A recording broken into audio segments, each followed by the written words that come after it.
everyone, welcome to my channel Mrs.Homemaker. Thank you so much for liking all the contents of my video and showering your love through comments, writing me emails, and I'm so glad that you appreciate my work. And as promised earlier, I come back to you again on topic of my wellness, and this time I have picked up mental and emotional well-being of myself. How do I take care of it post-lockdown? And believe you me, until and unless you are mentally and emotionally well, you cannot be fit physically. So your physical health and your emotional and mental health goes hand in hand. They have to be in sync. Only then you can be in a complete state of wellness. So there are a few key points that I ensure that I practice every day, especially post-lockdown.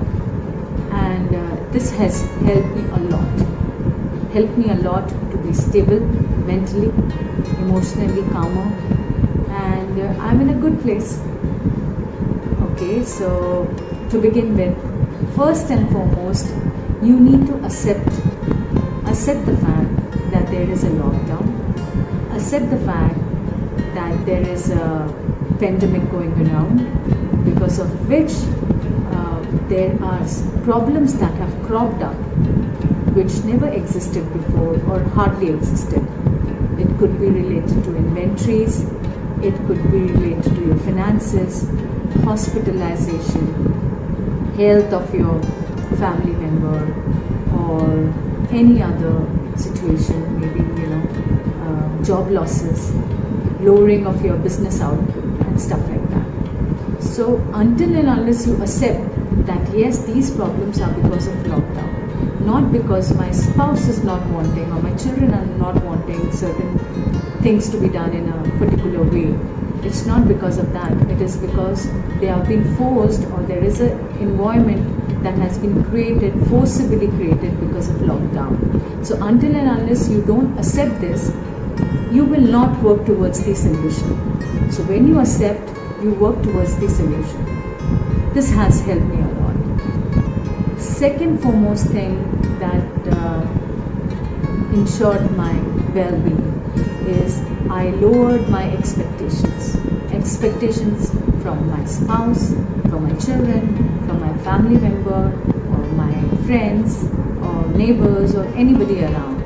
When you lower your expectations, what happens is you don't generally get annoyed, because you really never expected certain thing to happen in a certain manner. So you are calm, you are cool, you are satisfied. So you, especially post-lockdown, you need to ensure that you lower your expectations drastically.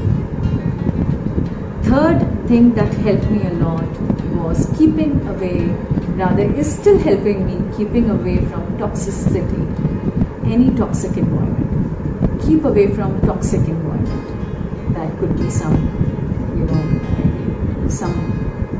word wars or certain situation in house and stuff like that. So at least ensure that you don't contribute to it. If you can't give your best, just keep calm, stay away. So your actions should be very positive. It should be encouraging. You are playing a very important role in the family, so you need to respect that, and you need to avoid toxicity as much as possible. If things are not coming under control, keep quiet, don't contribute. So third foremost thing that I ensured my well-being emotionally and mentally was keeping away from toxicity. So take this into point and just practice, it will help you. Fourth thing that helped me was, rather this has always been my habit, but I ensured that I take particular care of this post-lockdown too, is getting up early in the morning, much earlier before anybody else gets up in the family. At least 1 or 2 hours before you should get up, before any other member gets up. You know why it's necessary? Because it will give you that wanted me time. You don't have to beg anyone, or you don't have to sneak into having some kind of a time for yourself. This 1 to 2 hours is completely for you, because everybody is sleeping, you're awake, birds are chirping around, it's a fresh morning, you have your cup of coffee or tea or your beverage, whatever you like, and listen to music, read, do some exercise, yoga, or talk to your family or friend on phone, or FaceTiming, or watch a TV, or read newspaper, anything that you like. This is a great time to unwind yourself, to prepare yourself for the coming day. So ensure that you have a lot of me time. At least 1 to 2 hours is required daily, and I would highly recommend that you should do it in the morning.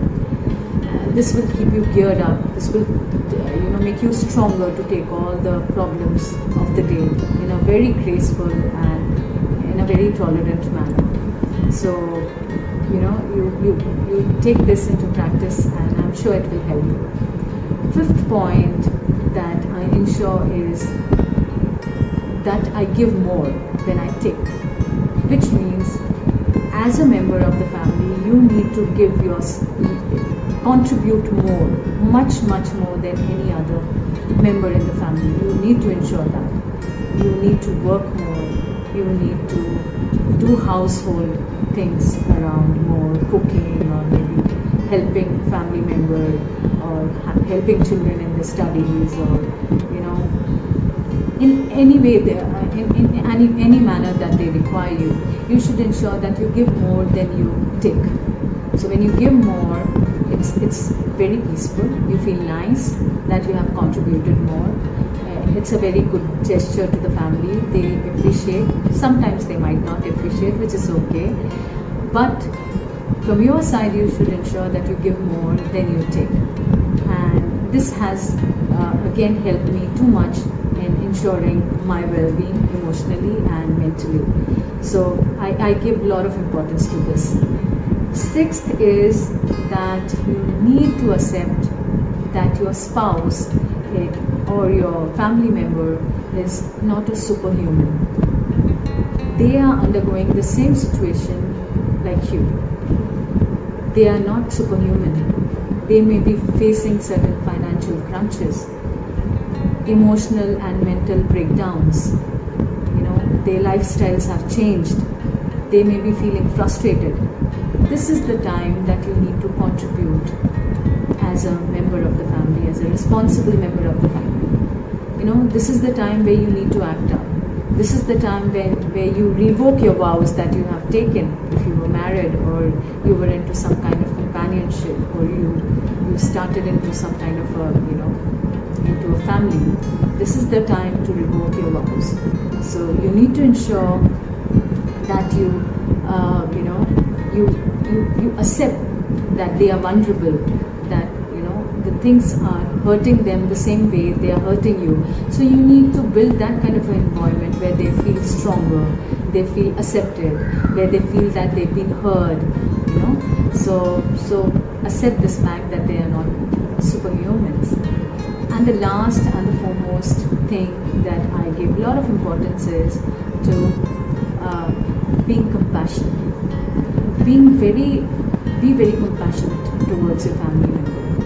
And we talk a lot about helping others, helping needy, poor, and stuff like that. But this is the time where we all the more that we require to be compassionate towards our family member, towards our family. And when you are more compassionate, what happens is automatically you forgive, automatically you forget, and it keeps a very good atmosphere around. So ensure that you are very compassionate.